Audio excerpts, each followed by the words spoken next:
కూర్చున్నాం. సంతోషంగా సార్కి నేను 4 రోజుల ముందు వారం ముందు చెప్పినాను సార్కి 2 రోజులు నా గురించి పేరు రామకృష్ణ ఎంపీడీఓ ఓడిసి నల్లవాడ ఎంతలో మంది అమలుగు ఎంపీకుంట మొత్తం నల్లవాడ ఇలా పనిచేయడం జరిగింది. దాదాపు 20 years నేను 3rd class పక్కన ఎలిమెంటరీ స్కూల్ ఉంది కదా ఉందే 3 తరగతి అక్కడ చేశాను 3rd class. అంటే ఎంత వయసు ఉంటుంది నాకు 8 years 8 సంవత్సరాల రావడం. అది ఎందుకు వచ్చినాను ఉద్యోగరీత్యా అంటే తల్లిదండ్రులు ఉద్యోగరీత్యా కూడా మేము అక్కడ తిరుగుతాం కదా. సో నేను చిన్నప్పుడే మా ఫాదర్ టీచర్ ఫ్యామిలీ ఇక్కడ ఉన్నాను కదా, అందుకని ఇక్కడే ఉన్నాము. నాకు దాదాపుగా చాలా మంది ఇక్కడే, నేను 10th క్లాస్ వరకు ఇక్కడే చదివినా. చాలా మంది నాకు క్లాస్మేట్స్ అంతా మీ తల్లిదండ్రులు చాలా మంది క్లాస్మేట్ అయింది కదా. అంటే మీ తల్లిదండ్రులు ఇప్పుడు చాలా మంది ఇప్పుడు ఇక్కడ చూసారా, ఆంధ్రాయణ చూసారా, జెస్సీ భర్త జీవి ఆంధ్రాయణ చూసారా, క్లాస్మేట్. బోయపల్లి ఎవరున్నారు, శివారెడ్డి ఉన్నాడా, శివారెడ్డి బోయపల్లి. ఇట్లా ప్రతి గ్రామం నుంచి కూడా దాదాపు ఖచ్చితంగా నా క్లాస్మేట్ అయింది. అందుకు ఒకసారి నేను చదివిన స్కూల్ ఒకసారి మనమే వచ్చినాను, ఇంకోసారి విజిట్ చేసి మీతో ఒకసారి మాట్లాడుకోవడం గురించి రావడం జరిగింది. నేను కూడా త్వరలో అంటే 6 monthsలో రిటైర్డ్ అయిపోతుంది. నాకు కూడా 65 సంవత్సరాలు నిండాయి కాబట్టి ఇంకా రిటైర్డ్ అయిపోతుంది. ఒకసారి మీతో మాట్లాడదాం. చాలా యాక్టివ్గా ఉన్నాను. బాల్య వివాహాలు ఇవి అవి బాల్య వివాహాలు అనేది మనం చేసుకోకూడదు. ముఖ్యంగా అదే చెప్పేది ఆడపిల్లలు. మగపిల్లలంటే ఎట్లా దానిపైన ఇది ఉంది, కానీ ఆడపిల్లలకి ఏమంటే మన తల్లిదండ్రులు ఖచ్చితంగా మనకు 18 సంవత్సరాలు నిండగానే మనం బాల్య వివాహం చేసి మనకు చాలా ఇబ్బందులు పెడుతుంటారు. మీకు చదువుపై ఇంట్రెస్ట్ ఉందా, ఇంకా పై చదువులు చదివి మంచి ఉద్యోగాలు రావాలంటే వాళ్ళు తల్లిదండ్రులు ఎవరైతే ఉన్నారో వాళ్ళు ఏం చేస్తారు, ఏదో ఆస్తులు పోతాయనో, లేకపోతే మేనత్త కొడుకు అయితే మనకు ఆస్తులన్నీ మళ్ళీ మనకే వస్తాయనో ఇలా ఆలోచన చేసి మీకు ఇంకా మీరు అసలు పెళ్ళి అంటే మీకు అర్థమే తెలియని టైంలో కూడా మనకు పెళ్లి చేస్తారు. ఆ పెళ్లి చేయడం వల్ల ఎన్ని అనారోగ్య సమస్యలు వస్తాయి మీకు అందరికీ ఇదివరకే చెప్పింటారు. హెల్త్ డిపార్ట్మెంట్ వాళ్ళు కానీ అలాగే మహిళా పోలీస్ కానీ వీళ్ళంతా వచ్చి ఖచ్చితంగా చెప్పింటారు. దానివల్ల కలిగే అపాయాలు ఏమని కూడా చెప్పింటారు. కాబట్టి నేను మీ అందరికీ సందేశం ఇచ్చేది ఏమంటే, వయస్సు 8 సంవత్సరాల బాలికలు 18 సంవత్సరాలు, మీకు 21 సంవత్సరాలు. 18 సంవత్సరాలు నిండుతానే పెళ్లి చేసుకోవాలని చెప్పేసి వెంటనే చేసుకున్నామని చెప్పి పరిగెత్తకూడదు. అక్కడ కూడా మనము నిలదొక్కోవాలి. కనీసం ఇతనికి సాక్షి కెపాసిటీ ఉండాలి కదా. అప్పుడు కూడా మనం తల్లిదండ్రులపైన ఆధారపడుతుందా ఇంకేముంది. అందుకని కొంత మనము స్థిరత్వం అంటే సంపాదన మనం సొంతంగా సంపాదించి మన భార్యను మనం కాపుకుంటామని చెప్పేసి మీకు కూడా ఏర్పడాలి. అప్పుడే చాలా మంది ఇప్పుడు చూస్తాము 20-25 జన్మలో ఎందుకు సాగలేమని ఎక్కడ దాకా తల్లిదండ్రులపైన ఆధారపడాలి. అందువల్ల మనం ఒక స్థిరపడిన తర్వాత మనం పెళ్లి చేసుకుంటే తర్వాత ఏదైనా మంచి చదువు చదివి ఉద్యోగాన్ని మనం సాధించుకుంటే ఖచ్చితంగా మనం ఇంకా మనం పెళ్లి చేసుకోవచ్చు, మంచి ఇల్లు కట్టుకోవచ్చు, మంచి సంసారం కూడా మార్చవచ్చు. కాబట్టి ముఖ్యంగా 18 సంవత్సరాలు నిండిన తర్వాతనే చేసుకోవాలా. ఒకవేళ తల్లిదండ్రులు ఎవరు బలవంతం పెడితే లేదు బలవంతం పెట్టానే అనుకుందాం, నెంబర్ ఉందా ఎంత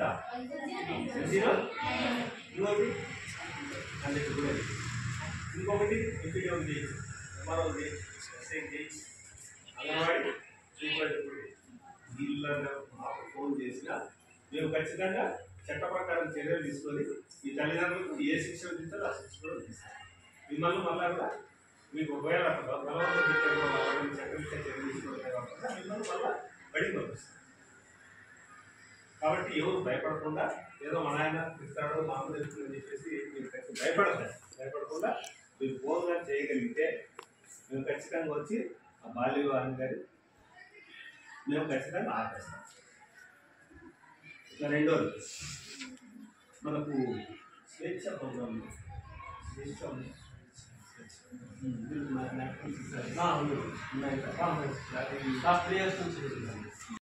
శాతము ఉండవు. కాకపోతే కొంతమంది ఇలాంటి టీచర్ల వల్ల మొత్తం వ్యవస్థకి చెడ్డపేరు వస్తారు. మొత్తం వ్యవస్థ చెడ్డపేరు ఇది కూడా ఆ క్లాస్ రూమ్లో రాయడంలో టీచర్లు కూర్చోండి ఎంతవరకు చదువుకుంటే 5వ క్లాస్ పిల్లలు అంటే చదువు చెప్పి గురువునే తప్పేస్తానంటే ఎలా ఉండదు లోపల ఎలా ఉందో రాదు. అంటే తల్లిదండ్రులు దైవం ఎన్నో స్థానంలో ఉంది. తల్లి తండ్రి గురువు మూల స్థానంలో ఉంది. ఆ గురువు పట్ల మనం కూడా మనం గౌరవించాలి. అతను చెప్పేది ఏదైనా వినాలి. చెడు వద్దు దాంట్లో కూడా ఉన్నాయి. ఇంటర్స్ బ్యాడ్ టచ్ కూడా ఉన్నాయి. గుర్తుందని చెప్పే కాదు ఇంటర్స్ బ్యాడ్ టచ్ అవి కూడా బ్యాడ్ టచ్ అయితే అసలు నో టచ్ ఈజ్ బెటర్ అంతే కదా. నో టచ్ అసలు ముట్టుకునే ముట్టుకోకుండా టైమే కదా. బ్యాడ్ టచ్ గుడ్ టచ్ అనేది కూడా వద్దు. గుడ్ టచ్ కూడా వద్దు మనకి. నో టచ్ ముట్టుకోకుండా టైమే కదా. సో అది కూడా మీరు అసలు చూసుకోవాలి. అంటే మన జాగ్రత్తలు మనం కూడా ఏది ఏమైనా మీరు గురువుల పట్ల మర్యాదగా ఉండాలా. వాళ్ళు చెప్పింది ఖచ్చితంగా ఉండాలా. అదేమి చిన్నపిల్లలే కాదు, మన వయసులో ఉండే వాళ్ళే ఏమి వయసు వాళ్ళే దాదాపు 50 ఏళ్ళు అలాంటి అవాయిడ్ చేసినట్టు జరిగితే మీకు మేము అంతగా ధైర్యంగా మాకు తెలియజేస్తాం. మీరు కూడా భవిష్యత్తులో బాగా చదివి ఇదే పాఠశాలలో ఒక ఆఫీసర్గా వస్తే నాకు ఆనందం. ఎందుకంటే నేను చదివి గట్టిగాడిగా వచ్చి చేయాలంటే సుఖమైంది అనుకుంటాను. కాబట్టి మీరు కూడా బాగా చదివి మంచి ఉద్యోగాలు సాధించి మీ తల్లిదండ్రులను కూడా గౌరవం. నా కూతురు చదివి డాక్టర్ అయింది, ఇంజనీర్ అయినాడు, కలెక్టర్ అయినాడు ఇలాంటి కూడా వాళ్ళకు గర్వకారణంగా ఉంటుంది. అలాగే మీ ఊళ్ళో కూడా మీకు ఒక గౌరవం అనేది కూడా ఏర్పడుతుంది. కాబట్టి మనం ఎప్పటికీ మన చదువు అనేది మంచి భవిష్యత్తుకే ఉపయోగించాలి. ఓకేనా?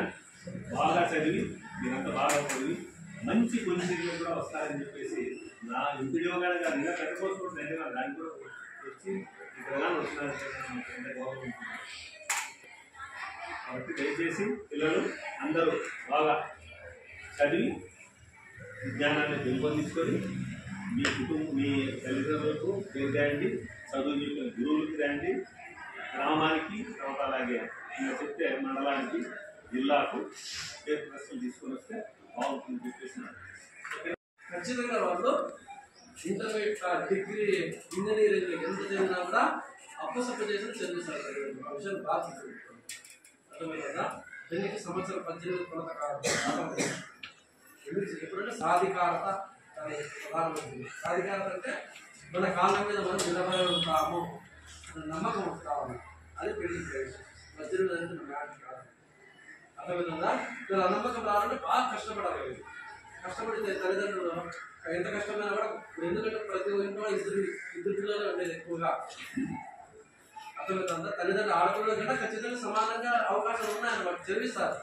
నమ్మకం అనేది పెట్టుకోవాలి. నా బిడ్డ బాగా చదువుతుంది నమ్మకం కలిగించినట్లయితే ఖచ్చితంగా మీరు డిగ్రీ కాదు కదా ఎంఏ కానీ డాక్టర్ ఏదైనా చదివిస్తారు. ఆ నమ్మకాన్ని నిలబెట్టుకునే బాధ్యత మీ అందరిపైన. అర్థమవుతుందా? ఓకే, చాలా సంతోషం. ఓకే కదా? ఈ ప్రాబ్లమ్స్ ఏం లేవు కదా. వీళ్ళతో ఏమైనా ప్రాబ్లం వచ్చినా నుంచి ఇప్పటి వరకు కూడా ఈ పాఠశాల దినదినాభివృద్ధి చెందుకుంటూ ఎంతో మంది విద్యార్థులను ఉన్నత స్థాయికి తీసుకెళ్ళి ముఖ్యంగా మనకి 1976 నుండి తీసుకుంటే ఇప్పటి వరకు 12 మంది హెడ్ మాస్టర్ల పేర్ల లిస్టు కూడా మనకు ఆఫీస్ రూమ్ లో ఉంది. 1976 నుంచి ఇప్పటి వరకు ఉన్నటువంటి హెడ్ మాస్టర్లు 12 మంది లిస్టు కూడా ఉందన్నమాట. సో వాళ్ళందరి ఆధ్వర్యంలో ఈ పాఠశాల దినదినాభివృద్ధి చెందింది. ముఖ్యంగా ఈ పాఠశాలకి నిర్మాణం కావడానికి కారకులైనటువంటి స్థలదాతలైనటువంటి గౌడ్ కుటుంబ సభ్యులు ఇక్కడ స్థలం ఇవ్వడంతో ఈ పాఠశాల అప్పుడే ఇక్కడ నెలకొల్పడానికి అక్కడ మూల స్తంభం అయిందనమాట. మరి అప్పటి నుంచి చూడండి 2008 నుండి ఇప్పటి వరకు 10వ తరగతి రిజల్ట్ చూస్తే దాదాపు ప్రత్యేకమైన రిజల్ట్ వచ్చింది.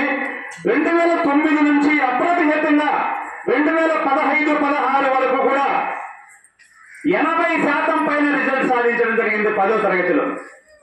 అంతేకాదు గత సంవత్సరంలో తీసుకుంటే మన పాఠశాల రిజల్ట్ తీసుకుంటే ఇంగ్లీష్ మీడియం 39 మంది ఎగ్జామ్ రాశారు, తెలుగు మీడియం 40 మంది రాశారు, మొత్తం 79 మంది. ఇంగ్లీష్ మీడియంలో 90% పాస్ అయ్యారు, తెలుగు మీడియంలో 50% పాస్ అయ్యారు. అలాగే ఇక్కడ తీసుకుంటే మార్చి జరిగిన ఎగ్జామ్స్ లో 79 మంది గాను టోటల్ గా 55 మంది పాస్ అయ్యారు, 70% రిజల్ట్ వచ్చింది. తర్వాత జరిగినటువంటి సప్లిమెంటరీ పరీక్షల్లో మరి ఈ 79 మందిలో 70 మంది పాస్ అయ్యారు, కేవలం 9 మంది మాత్రమే ఫెయిల్ అయ్యారు. అంటే దాదాపు 90% రిజల్ట్ మనం సాధించడం జరిగింది. ఇందులో ముఖ్యంగా హిందీలో 100%, ఇంగ్లీష్ లో 100%, మ్యాథ్స్ లో 83%, సైన్స్ లో 83%, సోషల్ లో 97%, తెలుగులో 92% మనం సాధించడం జరిగింది. దీనికి అంతటికీ కారణమైనటువంటి మా ఉపాధ్యాయ మిత్ర బృందం, ప్రధాన ఉపాధ్యాయులు, అలాగే తల్లిదండ్రులైనటువంటి మీరు, ఆ విద్యార్థులకు అందరికీ కూడా ప్రత్యేక అభినందనలు తెలుపుకుంటున్నాం పాఠశాల తరఫున. అలాగే మరొక ముఖ్యమైనటువంటి ప్రోగ్రెస్ ఏంటంటే మన పాఠశాలలో ఏదైతే 2017-18లో పాస్ అయినటువంటి విద్యార్థులు 100% రిజల్ట్ రావడమే కాకుండా 5 మందికి జీపీఏలో 10 పాయింట్స్ సాధించినందువలన వాళ్ళను విమానంలో తిప్పడం జరిగింది. అంటే ఆ విద్యార్థులను, అదేవిధంగా అక్కడ టీచర్స్, పాఠం చెప్పినటువంటి టీచర్స్ ను కడప నుండి విజయవాడ రాజధాని అయినటువంటి అమరావతికి విమానంలో తీసుకెళ్లి ఆ ప్రాంతాలన్నీ చూపించి అక్కడ ఉన్నటువంటి సీఎం ఆఫీసు, సచివాలయం అవన్నీ కూడా చూపించి తిరిగి తీసుకురావడం జరిగింది. బిగ్ క్లాస్ ఒకసారి చెప్పండి. ఆ పేరెంట్స్, ఆ పిల్లలందరికీ కూడా విజయం సాధించిన 10 పాయింట్స్ సాధించిన విద్యార్థులు ప్రత్యేకమైనటువంటి అభివృద్ధి తెలుసుకుంటున్నాం. అంతేకాదు ఈ పాఠశాలలో 1966 సంవత్సరం నుంచి ఇప్పటి వరకు కూడా ఎంతో మంది తమ భవిష్యత్తును మెరుగుపరుచుకొని ఇవాళ మనం చూస్తున్నాము. ఒకసారి వచ్చారు ఏదో ఎంపీడీఓ సార్, ఎవరిపై తెలిసిన ఈ పాఠశాల పూర్వ విద్యార్థి అయినటువంటి ఇప్పుడు ప్రజెంట్ ఎంపీడీఓగా, మన మండలానికి ఎంపీడీఓగా ఉన్నటువంటి విల్సన్ సారు మీరందరూ పరిచయమే. ఉదయం వచ్చి మన 10th క్లాస్ లో మాట్లాడారు, అవునా? సో కాబట్టి అలాంటి వ్యక్తులు, అంతేకాదు రాజకీయాల్లో కూడా అనేక పదవులు పొందినటువంటి వాళ్ళు, బిజినెస్ లో బాగా బ్రహ్మాండంగా సంపాదించినటువంటి వాళ్ళు, వీళ్ళందరూ కూడా ఈ పాఠశాల నుంచి విద్యాబుద్ధులు నేర్చుకున్నటువంటి వాళ్ళు అని చెప్పేసి చెప్పడానికి మనమంతా గర్వపడుతున్నాం. అలాగే ఈ పాఠశాలకు సంబంధించినటువంటి ప్రోగ్రెస్ ఒకసారి తీసుకుంటే మన పాఠశాలలో ప్రస్తుతం 3 నుంచి 10వ తరగతి వరకు తరగతులు జరుగుతున్నాయి. మరి 10 తరగతి గదులు ఉన్నాయి, ఒక లైబ్రరీ రూమ్ ఉంది, సైన్స్ ల్యాబ్ ఉంది, అదేవిధంగా 5 తరగతులకు ఐఎఫ్పి ప్యానల్స్ ఉన్నాయి, అలాగే విర్చువల్ క్లాస్ రూమ్ ఉంది, మరి కంప్యూటర్స్ 2 ఉన్నాయి, పూర్వ విద్యార్థులు ఇచ్చినటువంటి ప్రింటర్ ఉంది మన దగ్గర, అలాగే మరి సత్యసాయి బాబాకు సంబంధించినటువంటి సేవా సంస్థలు వాళ్ళ భక్తులు ఇచ్చినటువంటి మన షెడ్, వాళ్ళకి కూర్చున్నటువంటి షెడ్ వాళ్ళు కట్టించిందే. అదేవిధంగా మనం తాగడానికి నీళ్ళకి 20,000 లీటర్లకు సంబంధించి సంపు ఒకటి నిర్మాణం చేశారు, వాళ్ళే తాతలు ఇచ్చారు.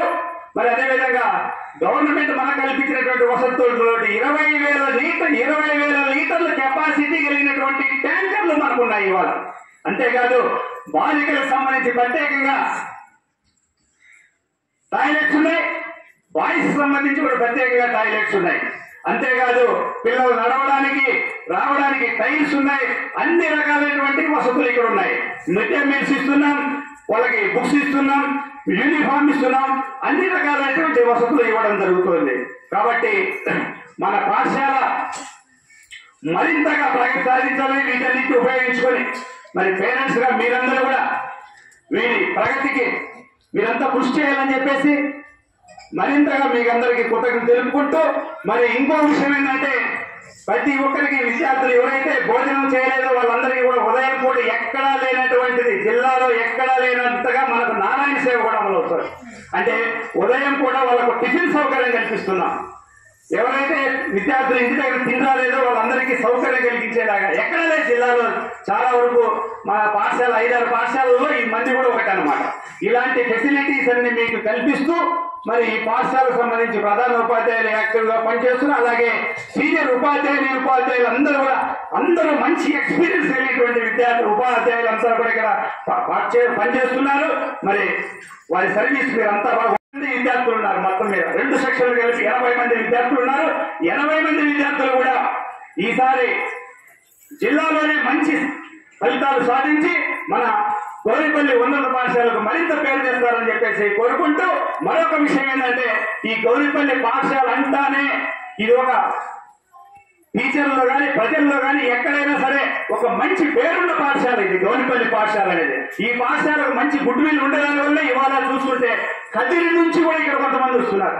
ఓడిసి నుంచి ఇటు గోరంట్ల నుంచి అక్కడ అన్ని స్కూళ్ళు ఉన్నాయి, అయినా కూడా మన పాఠశాలకు వస్తున్నారంటే మన ప్రజల్లో ఉన్నటువంటి నమ్మకం, ఈ పాఠశాలకు ఉన్నటువంటి ఒక గౌరవం, దీనికి ఉన్నటువంటి ఒక గుడ్ విల్, దీన్ని ఇలాగనే కంటిన్యూ చేస్తూ 66 నుంచే కాదు ఇంకా ఎన్ని సంవత్సరాలైనా సరే ఈ పాఠశాల గౌరవాన్ని ఇలాగే దినాభివృద్ధి సాధించాలని చెప్పేసి ఈ పాఠశాల అభివృద్ధిని ఇంకా మెరుగుపరచాలని చెప్పేసి కోరుకుంటూ మరి నాకు అవకాశం ఇచ్చినటువంటి మీ అందరికీ ప్రత్యేక కృతజ్ఞతలు తెలుపుకుంటూ ముగిస్తాను. Thank you very much. మరియు ఉపాధ్యాయ బృందానికి మరియు విద్యార్థుల తల్లిదండ్రులకు నా యొక్క శుభాభినందనలు. ఈ విద్యార్థుల మరియు తల్లిదండ్రుల ఆత్మీయ సమావేశము అనేది ఏర్పాటు చేయడం చాలా సంతోషకరమైంది. ఎందుకంటే ప్రతి సంవత్సరం కూడా ఇటువంటి సమావేశాన్ని ఏర్పాటు చేస్తే బాగుంటుంది. ముఖ్యంగా విద్యార్థుల చదువు పైన తల్లిదండ్రులదే బాధ్యత. మనకు శాస్త్ర ప్రకారం కూడా మొదట మాతృదేవో భవ, తర్వాత పితృదేవో భవ, ఆచార్య దేవో భవ. మొదటగా తల్లిదండ్రులు విద్యార్థుల మీద శ్రద్ధ చూపించాలా, ఆ తర్వాత పాఠశాలకు పంపిస్తే మళ్ళీ ఉపాధ్యాయుల బాధ్యత. చదువులో మనం ఇంటికి వచ్చిన తర్వాత కూడా విద్యార్థులతో ఆ రోజు ఏం చెప్పినారు, ఇట్లా కూడా వాళ్ళని మనము ఒక 15-20 నిమిషాలు కూర్చోబెట్టి చదివిస్తే కూడా తల్లిదండ్రుల బాధ్యతగా వాళ్ళు ముందుకు పోయేదానికి అవకాశం ఉంటుంది. అదేవిధంగా ఇక్కడ పనిచేస్తున్నటువంటి ఉపాధ్యాయులు కూడా మంచి బృందం ఉన్నారు, బాగా చక్కగా బోధిస్తున్నారు, మంచి ఫలితాలు సాధించేందుకు అందరూ కూడా కృషి చేస్తున్నారు. వాళ్ళకు కూడా నా యొక్క ధన్యవాదాలు తెలియజేసుకుంటున్నాను. అంతేకాకుండా ఈ సంవత్సరం నేను 10వ తరగతి విద్యార్థులకు నోటు పుస్తకాలు పంపిణీ చేస్తానని సభాముఖంగా తెలియజేస్తున్నాను. విద్యార్థులకు 10th క్లాస్లో ఎంతమంది ఉంటే కొంతమంది కూడా అందిస్తానని తెలియజేస్తున్నాను. ఈ అవకాశం ఇచ్చినటువంటి అందరికీ కూడా నా యొక్క ధన్యవాదాలు తెలియజేస్తున్నాను. మేము కూడా ఈ కమిటీ చైర్మన్ అయినందువల్ల మీ పిల్లలకు 6 నుంచి 9 వరకు మేము కూడా నోట్బుక్లు ఇవ్వాలని కోరుకుంటూ మీకందరికీ నమస్కారం తెలుపుకుంటూ ఈ సభకి ప్రతి ఒక్కరికి ధన్యవాదాలు తెలుపుకుంటూ ఈ కార్యక్రమాన్ని గురించి నమస్కారం. ఆత్మీయ సమావేశం అంటే మనము ఉపాధ్యాయులకు మన పిల్లల పాఠశాలలో ఉన్నారు కాబట్టి ఆ పిల్లల గురించి వాళ్ళ విద్యపైన కానీ వాళ్ళ పద్ధతి కానీ వాళ్ళ ప్రవర్తన కానీ మనం ప్రతి ఒక్కటి పాల్పంచుకుంటే ఉపాధ్యాయులతో తల్లిదండ్రులు కూడా సమన్వయంగా ఒక సమావేశం ఏర్పాటు రాష్ట్ర వ్యాప్తంగా మన లోకేష్ బాబు గారు విద్యాశాఖ మంత్రి లోకేష్ బాబు గారు ప్రవేశపెట్టడం మన విద్యా అభివృద్ధికి తోడ్పాటు ఇస్తారు. కాబట్టి పిల్లలందరికీ తెలియజేసడం ఏమంటే మీరు క్రమశిక్షణతో మెలగాల, తర్వాత మీ ఫ్రెండ్స్ కానీ మీరందరూ కూడా సమన్వయం పాటించాలి. అంటే కొట్టుకోవడం, తిట్టుకోవడం అలా చేయడం అవి కాదు, అది చేయకూడదు కూడా. అప్పుడే మనకు ఆటోమేటిక్గా ఒక క్రమశిక్షణ అనేది అలవాటు పడితే ఖచ్చితంగా విద్య దానంతటా చేస్తుంది. కానీ ఉపాధ్యాయుల వారికి తెలియజేయడం ఏమనగా ఇక్కడ మొదటి నుంచి కూడా మన పాఠశాలకు మంచి ఉపాధ్యాయులే వస్తుండేవారు.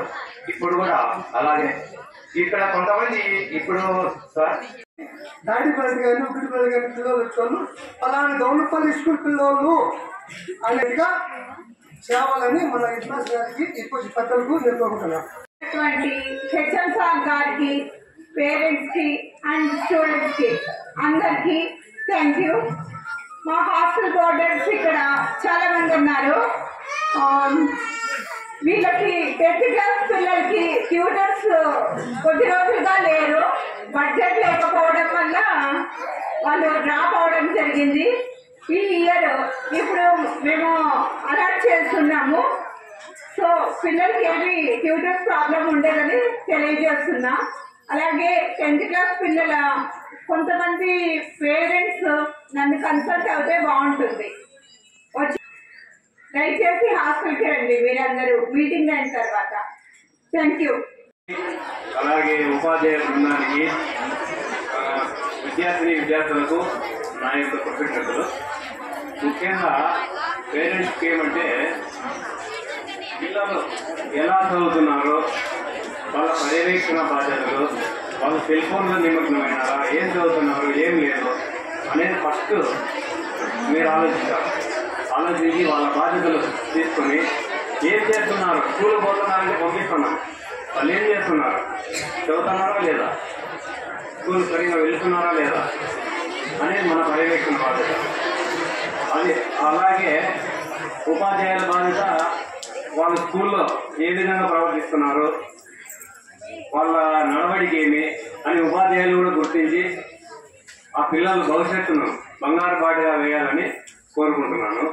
అలాగే స్టూడెంట్స్ చాలామంది ఈ సెల్ ఫోన్ మోజులో పడి సెల్ ఫోన్లో చాలా వరకు తగ్గించేసి సెల్ ఫోన్ తగ్గిస్తే మీ భవిష్యత్తు బాగుంటుంది. చదువుపైన కాన్సన్ట్రేషన్ చేయండి.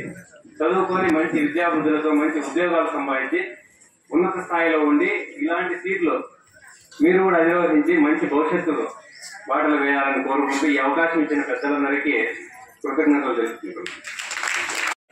వాళ్ళకి స్టడీ మెటీరియల్ ఫ్రీగా మేమే తీసిస్తామని చెప్పేసి ఈ సందర్భంగా అనౌన్స్ చేస్తున్నాం. Thank you.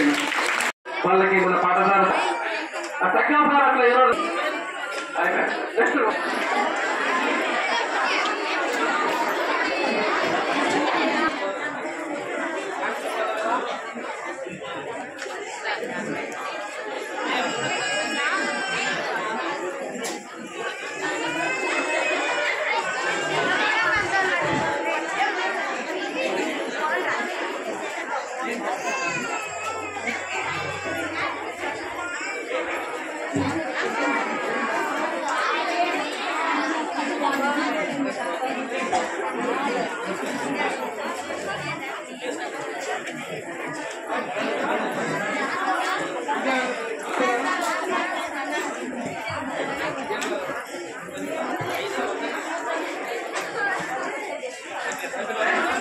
Ini